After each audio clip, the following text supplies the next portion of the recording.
פוליטיקאים שאומרים שאתה הולך לוותר על אזור החיץ ברמת הגולן או על חלקים נוספים, מה יש לך להגיד?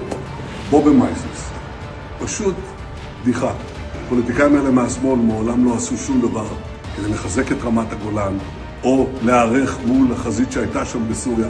אנחנו ניפצנו את העמדות של הציר האיראני, עזרנו למשטר אסד ליפול, חיזקנו את האחיזה שלנו לא רק ברמת הגולן, מעבר לרמת הגולן ועל צי החרמון. אז הם באים ללמד אותנו, אני אומר לכם במה אנחנו כן דנים.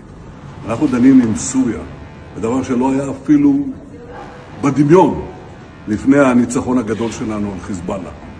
אנחנו באים לדון איתם על הסדר ביטחון שבו הם מפרזים את דרום מערב סוריה, ואנחנו דואגים לביטחונם של בעלי בריתנו הדרוזים והר הדרוזים. על זה אנחנו מדברים.